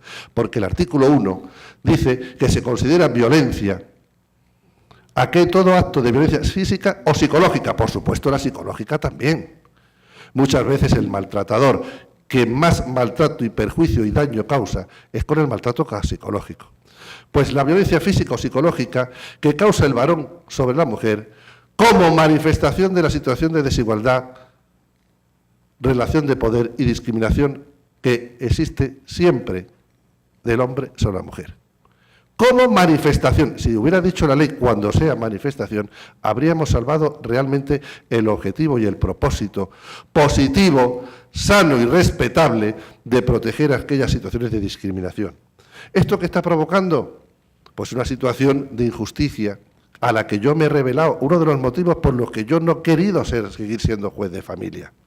Porque están quebrándose derechos fundamentales en el procedimiento, se está causando indefensión, se están provocando una situación de quiebra del derecho a la presunción de inocencia.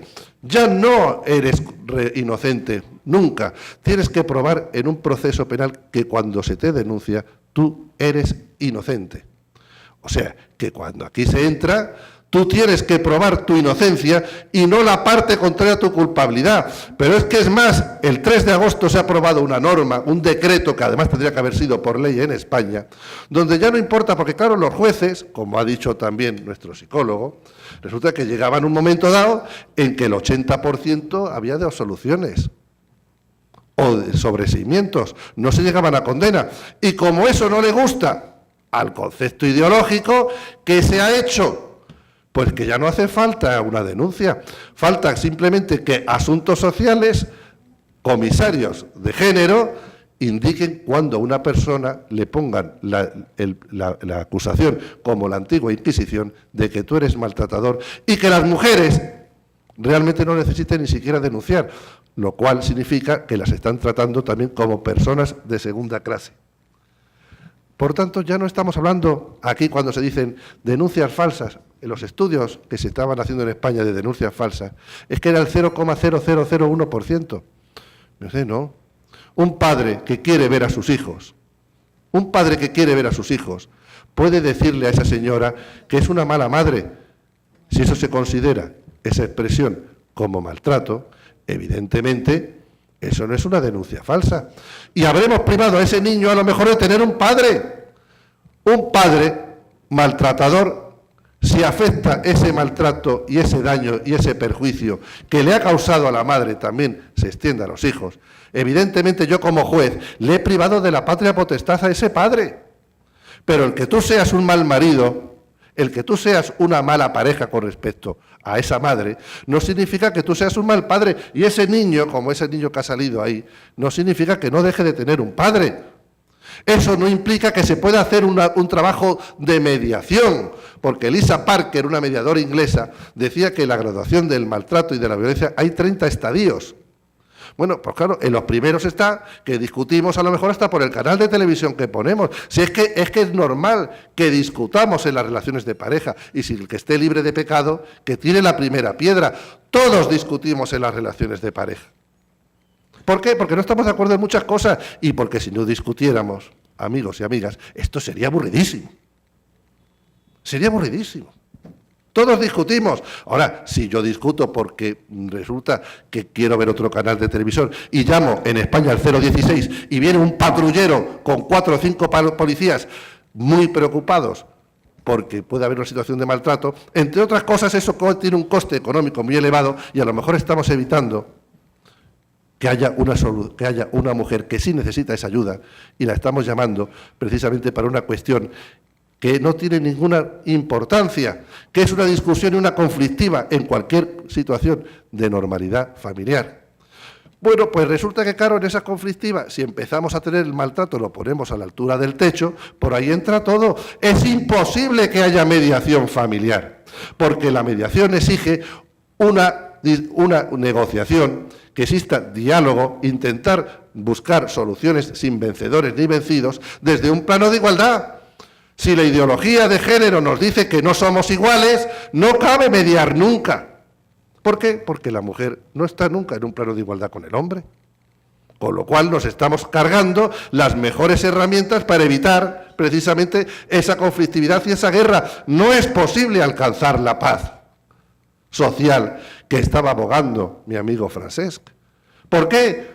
Porque se parte de conceptos ideológicos. Y de las ideologías es muy grave, porque con un fanático ideológico no se puede discutir. Desde un aspecto científico y filosófico, hay dos formas de entender el ejercicio profesional. Una era Lysenko. ¿Quién era Lysenko? Pues el científico, filósofo que defendía precisamente la doctrina de Stalin. El que no está de acuerdo conmigo, hay que reeducarlo al gulag. Y decía Lysenko que la ciencia está sometida siempre al poder político, o sea, al poder de la ideología. Yo como científico me da igual el resultado de la experiencia y el resultado científico de la prueba de lo que yo quiera hacer. No, yo tengo que ir a lo que me dé el planteamiento ideológico, el planteamiento político, que es el que se tiene que imponer a toda costa. Luego hay otra forma de entender la ciencia, que era Karl Popper. Y Karl Popper es el que decía que la ciencia tiene que estar sometida precisamente pues a la objetividad de la experiencia, al objetivo.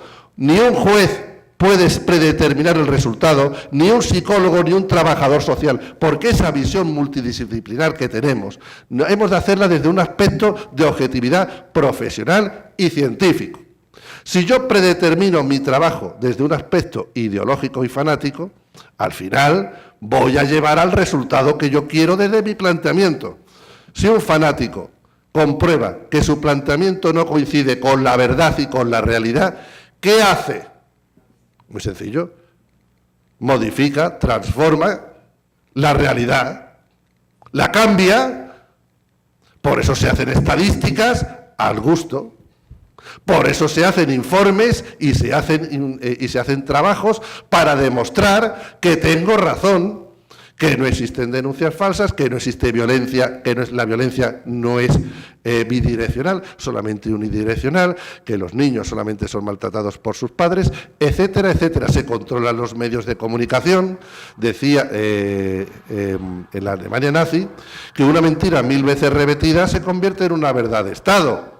Y la prensa y los medios de comunicación tienen mucha responsabilidad en alcanzar, en extender lo que son grandes mentiras y convertirlas en verdades de Estado.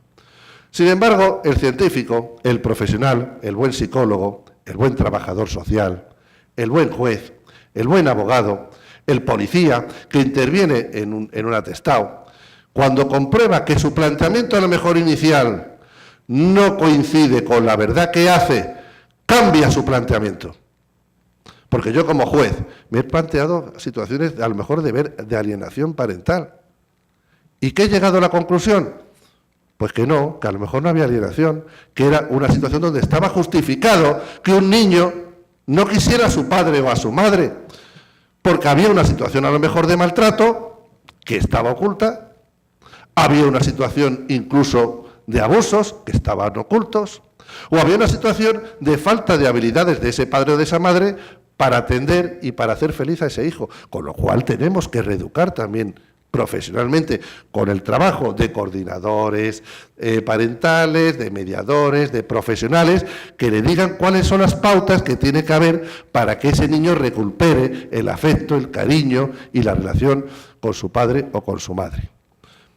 Por tanto, hemos de ser profesionales independientes, objetivos, que reconozcamos que hay situaciones de manipulación e instrumentalización en los niños. Se ha hablado aquí del SAP. Se habla de una definición de aquí de un psicólogo muy amigo mío, de Julio Bronchal. Y yo con Julio Bronchal, muchas veces nos hemos reído, digo, si es que me da igual cómo le llamemos. Yo en un libro que publiqué, que se llama Un divorcio sin traumas, le llamaba ILAF, interferencia lesiva del afecto filial. ¡Ea! Ya no tengo que ver nada con Gardner, ya no se llama síndrome. Mira, hay una película, que a mí me gusta muchas veces, el cine, que se llama La vida es bella. ¿Os acordáis de La vida es bella? Un niño que lo llevan con su padre a un campo de concentración y al final el padre, para hacerle la vida al niño más agradable, hace un esfuerzo sobrehumano y le quiere convencer de que aquello es un parque de atracciones. Y al final el premio era un tanque.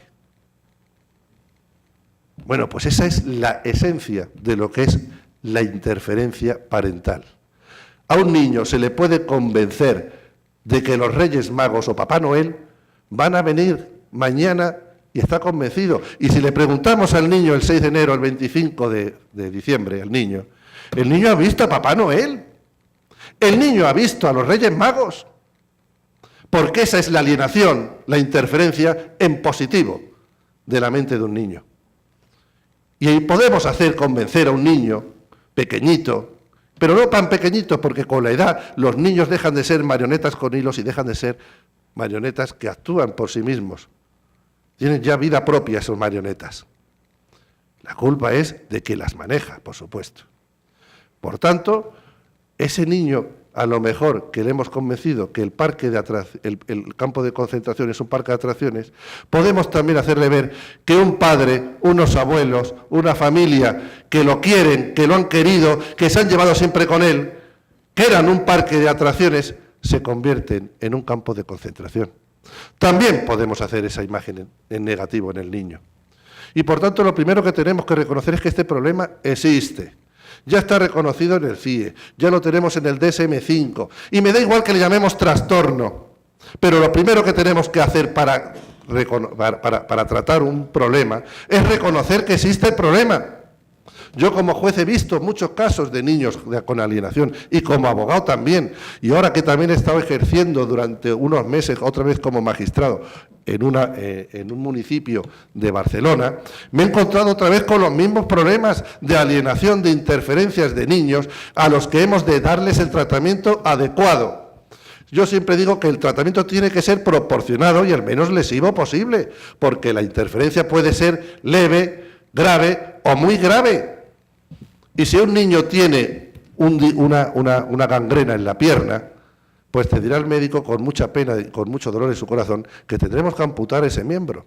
Y tendremos que aplicar medidas eficaces para evitar que haya alienación y que un niño se quede huérfano de padre o de madre. Pero lo primero que tenemos que hacer es reconocer el problema. Porque las enfermedades no las hemos visto nadie. ¿Alguien ha visto el cáncer? ¿Qué es el cáncer? Aquí estamos hablando de abstracciones. ¿Alguien ha visto la maldad? Lo que sí hemos visto son personas enfermas de cáncer y personas malas. Y niños que sufren este tipo de trastornos que emocionalmente los destruyen, que psicológicamente los destruyen, que somatizan ese dolor, como somatiza ese niño del vídeo.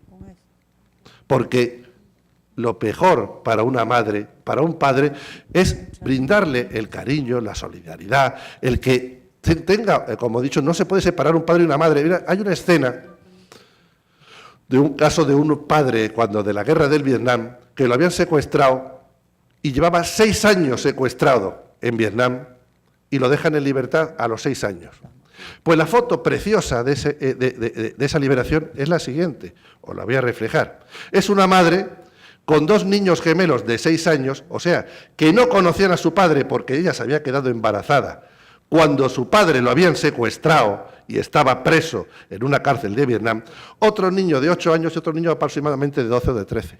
Y se ve la foto al padre abrazado con los brazos abiertos para recibir a 2 niños pequeños a los que no conocía y a 2 niños a los que no veían a su padre desde que tenían 2 y 6 años. Desde hacía 6 años. El padre era un total desconocido y la imagen principal de fondo era una madre. Pues la principal persona, el principal personaje de esa foto es la madre de fondo.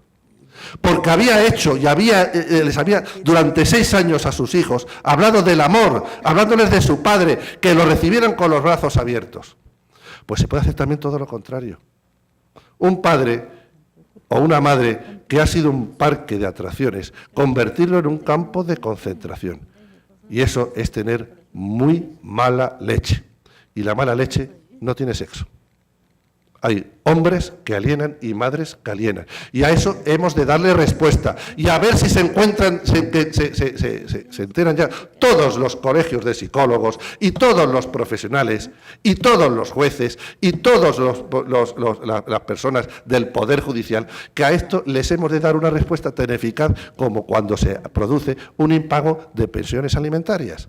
Porque esto también es un daño y un perjuicio muy grave para la infancia. Por tanto, soluciones, mediación, también en aquellas situaciones donde realmente es necesaria, donde haya una situación de desigualdad, pero no haya una situación de violencia, porque la desigualdad se puede producir muchas veces en situaciones ya cuando hay violencia. Entonces el mediador tiene que decir, no, aquí no intervengo porque la persona que va a mediar no va a consentir, pero bajo una presión y bajo una coacción.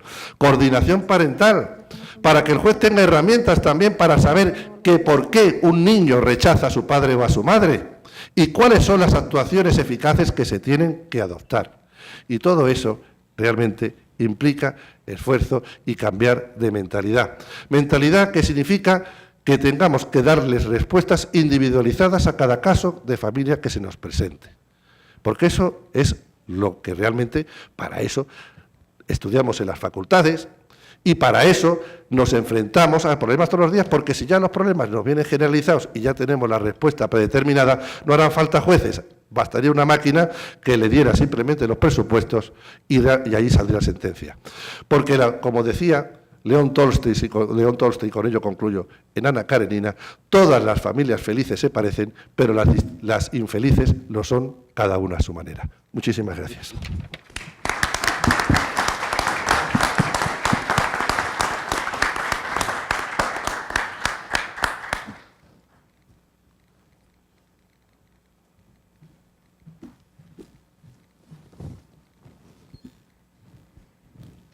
Estoy seguro que el estimable público presente concordará conmigo que han sido disertaciones excelentes, riquísimas, en donde hemos aprendido muchísimo.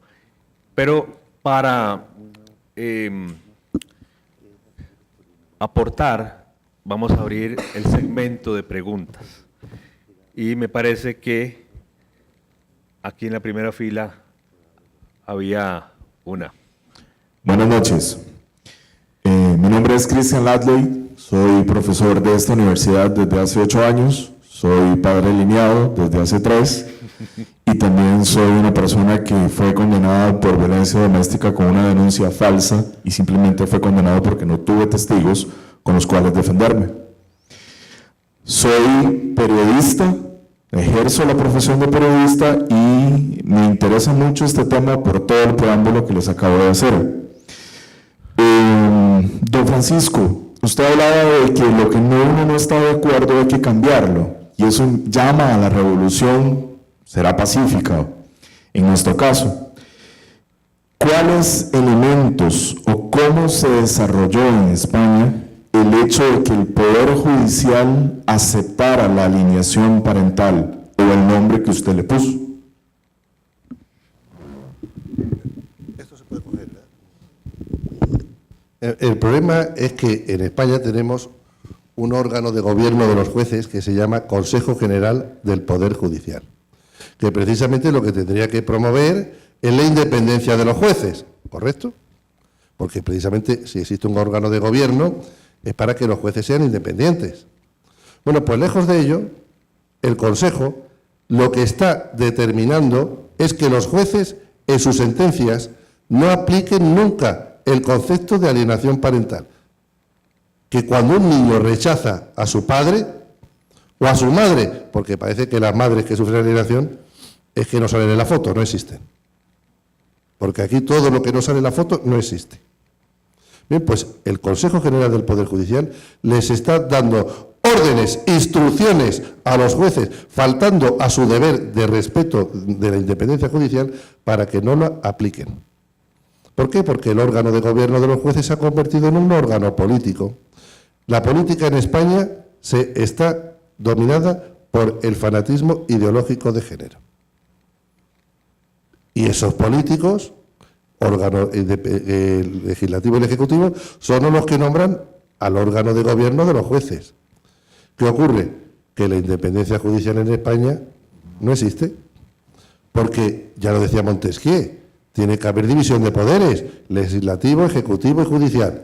Si resulta que el legislativo y el ejecutivo nombran a los órganos que dependen del nombramiento de los cargos judiciales y le tienen que dar instrucciones a los jueces según la política de turno, según lo que sea políticamente correcto en cada momento, pues es que eso ya al final deja de haber independencia y de objetividad. Es uno de los casos, de las cosas por las que yo hoy estoy aquí y pedí la excedencia voluntaria para ejercer como abogado libre, porque yo prefiero ser abogado libre que un juez esclavo de esos miedos, porque hoy muchas veces o los jueces o son ignorantes en esta materia, o no quieren verlo, o no quieren tener problemas, o se han convertido a ese fanatismo ideológico.